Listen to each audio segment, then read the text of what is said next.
జగద్రక్షకుని యేసుక్రీస్తు ప్రశస్త నామములో మీకు అందరికీ శుభాభివందనాలు తెలియపరుస్తున్నాను. ప్రతిరోజు మేము ఇస్తున్న వాగ్దానాల ద్వారా మీరు బలాన్ని ఆధ్యాత్మికంగా దీవెన పొందుతున్నారని మేము భావిస్తున్నాం, మేము విశ్వసిస్తున్నాం. మీ కొరకు అనుదినం కూడా ప్రార్థన చేస్తున్నాం. మీలో అనేక మంది ప్రార్థన రిక్వెస్ట్లు మాకు సెండ్ చేస్తున్నారు. వాటిని నమ్మకంగా ప్రభు సన్నిధిలో ప్రార్థన చేస్తున్నాం. అనేక మంది ప్రార్థనలకు జవాబులు పొందుకుంటున్నారు. దేవాదేవుడు గొప్ప అద్భుతాలు దేవుడు అనేక మంది జీవితాల్లో దేవుడు జరిగిస్తున్నాడు. ఈ వాగ్దానాల ద్వారా ప్రత్యేకంగా మీరు బలపడాలని, ఆధ్యాత్మిక దీవెన పొందాలని, దేవుని శక్తిని, దేవుని తాకిడిని, దేవుడు మీకు ఇచ్చేటువంటి సంరక్షణ మీరు పొందుకోవాలని ఈ యొక్క వాగ్దానాలు మీకు అందిస్తున్నాం. ఈరోజు ఆలస్యం చేయకుండా వాగ్దానాన్ని ధ్యానం చేద్దాం. యోహాను సువార్త 11వ అధ్యాయము 40వ వచనం. నువ్వు నమ్మిన ఎడల దేవుని మహిమ చూతువు.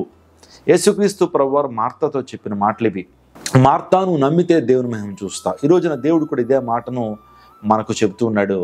మనం నమ్మితే దేవుని మహిమను చూస్తాం. If you believe you will see God's glory. దేవుని మహిమను మనం చూడాలంటే మనలో విశ్వాసం కావాలి, మనలో నమ్మకం కావాలి. విశ్వాసం అంటే ఏంటి?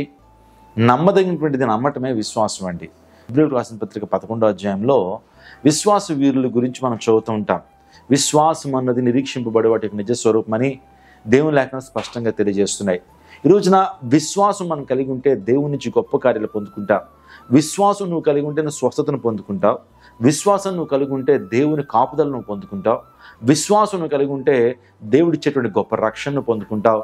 విశ్వాసం నువ్వు కలిగి ఉంటే పరలోక రాజ్యాన్ని కూడా నువ్వు చేరుకోగలుగుతావు. ఇక్కడ యేసుక్రీస్తు ప్రభువారు మార్తతో చెప్పిన మాట, అమ్మ ఆ రాతిని దొర్లించమ్మా, ఆ రాతిని పొర్లించు అన్నప్పుడు మార్త అంటది, అయ్యా నా తమ్ముడు లాజరు చనిపోయి 4 దినాలు అయిందయ్యా, అతని యొక్క దేహం కుళ్ళిపోయి ఉంటుంది అని అనుమానాన్ని ఎప్పుడైతే ఎక్స్ప్రెస్ చేసిందో దేవుడు అక్కడ చెప్తున్న మాట, if you believe you will see God's glory. నిజంగా ఆమె నమ్మిందండి. ఆ రోజున విశ్వాసం ఉంచింది. యేసుక్రీస్తు ప్రభు అంటే ఎవరు అనుకుంటున్నారు? ఆయన మరణాన్ని తిరిగి జయించినటువంటి వాడు.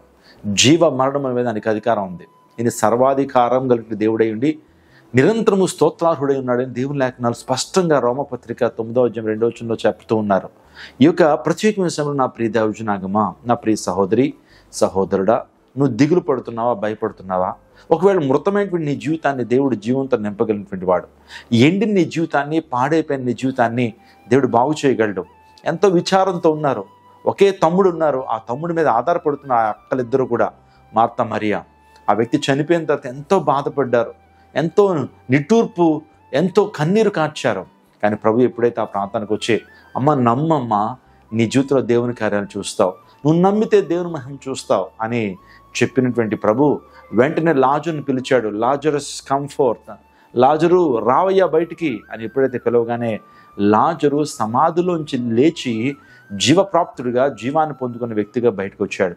ఈరోజు ఇదే మాట దేవుడు సెలవిస్తున్నాడు, నువ్వు నమ్మితే దేవుని మహిమ చూస్తావు. ఈరోజున బైబిల్ గ్రంథంలో ఎవరు ఏ అద్భుతాన్ని పొందుకున్నా అది విశ్వాసంతోనే జరిగిందండి. రక్తస్రావం స్త్రీ తన జీవితంలో అద్భుతాన్ని పొందుకోవడానికి ఆ విశ్వాసమే. యేసుక్రీస్తు ప్రభు యొక్క వస్త్రపు చెంగును ముట్టుకుంటే బాగుపడతానన్న విశ్వాసం ఆమెలో ఉంది కాబట్టి గొప్ప స్వస్థతను ఆమె పొందుకుంది. భర్తమే తన జీవితంలో చూపును పొందుకోగలిగాడంటే విశ్వాసంతో కేకలు వేశాడు, దావీదు కుమారుడా యేసు నన్ను కరుణించు అని బిగ్గరగా కేకలేయటం మాత్రమే కాకుండా ప్రభు తను పిలిచినప్పుడు ఆ బట్టను పారవేసి దిగ్గును లేచి ప్రభు దగ్గరికి వెళ్ళాడు. అవి విశ్వాసంతో చేసిన కార్యాలండి. విశ్వాసము ద్వారా తన జీవితంలో చూపును పొందుకున్నాడు. ఈరోజు నీ జీవితంలో విశ్వాసం ద్వారా నీ యొక్క పేదరికం నుంచి దేవాదేవుడు నీకు విడుదలను ఇవ్వబోతున్నాడు. నీ అనారోగ్యం నుంచి దేవుడు స్వస్థను ఇవ్వబోతున్నాడు. ఆర్థికపరమైన ఇబ్బందుల నుంచి దేవాదేవుడు గొప్ప పరిష్కారాన్ని నీకు ఇవ్వబోతున్నాడు. అందరూ బట్టి ధైర్యం తెచ్చుకో, నమ్ము, దేవుని విశ్వాసం ఉంచు, యేసుక్రీస్తు ప్రభువుని విశ్వాసం ఉంచండి. తద్వారా మీరు రక్షణ పొందడం మాత్రమే కాకుండా రెండంతల దీవెన ప్రభు మీకు అనుగ్రహిస్తాడు. కాబట్టి నమ్ముట నీ వల్ల అయితే నమ్మువానికి సమస్తం సాధ్యమే. నువ్వు నమ్మితే దేవుని మహిమ చూస్తావు. ఈరోజు నమ్ము, ప్రభు యేసుక్రీస్తు ప్రభువుని విశ్వాసం ఉంచండి, ఆయన వాక్యం అనేది విశ్వాసం ఉంచండి, ఆయన వాగ్దానం అనేది విశ్వాసం ఉంచండి. అద్భుతాలు మీరు సొంతం చేసుకుంటారు. తలలో ఉంచండి, ప్రార్థన చేసుకుందాం. సకలాశీర్వాదములకు కారణభూతులైన మా ప్రభువా, ఈ ప్రత్యేకమైన సమయంలో నీ వాగ్దానం ద్వారా మరొకసారి మమ్మల్ని ధైర్యపరిచినందుకు నీకు స్తోత్రాలు. మేము మిమ్మల్ని నమ్మితే సమస్తమును సాధ్యమవుతాయని ప్రభు మీరు మరొకసారి ఇచ్చిన వాగ్దానాన్ని బట్టి నీకు వందనాలు.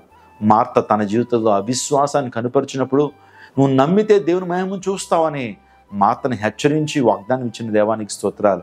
మరణించిన లాజరును తిరిగి లేపావు నాయన. ఈ పరిస్థితుల్లో నాయన ఈ ఉదయకాల సమయంలో ఎంతమంది అయితే వాగ్దానాన్ని వీక్షిస్తున్నారో వారి జీవితంలో జీవంతో వారిని నింపి నడిపించండి. వారి అంధత్వం నుంచి ప్రభా చూపును వారికి ప్రసాదించండి. ఆర్థికపరమైన ఇబ్బందుల నుంచి విడుదల అనుగ్రహించండి. అసత్యంలో ఉన్నటువంటి వారిని సత్యంలోకి నడిపించండి. చీకట్లో ఉన్నటువంటి వారిని వెలుగులోకి నడిపించమని వేడుకుంటున్నా తండ్రి. ప్రతి కుటుంబాన్ని దీవించండి. ఈరోజు ఎంతమంది అయితే పుట్టినరోజులు, వివాహ వార్షికోత్సవాలు జరుపుకుంటున్నారో వారికి గొప్ప దీవెన ఆశీర్వాదాన్ని అనుగ్రహించండి. క్రైస్ట్ టెంపుల్ అనేటువంటి పరిచర్ని దీవించండి. నీ యొక్క గొప్ప శక్తితో ప్రతి ఒక్క నింపి విజయవాడ పట్టణంలో మీరు రగిలించుతున్న గొప్ప ఉజ్జీవ జ్వాలను బట్టి నీకు స్తోత్రాలు తెలియపరుస్తూ ప్రభు ఈ యొక్క ప్రార్థనా మనవులు మా ప్రభును రక్షకుని యేసుక్రీస్తు ప్రభు ద్వారా మీకే సమర్పిస్తున్నాము తండ్రి. ఆమేన్. మీరు కూడా ఈ వాగ్దాన ధ్యానపూర్వకంగా వీక్షించండి. దేవుని వాగ్దానాన్ని క్లెయిమ్ చేయండి. మీ జీవితంలో అద్భుతాన్ని మీరు పొందుకుంటారు. దేవుడు మిమ్మును మీ కుటుంబాన్ని దీవించి ఆశీర్వదించునుగాక. ఆమేన్.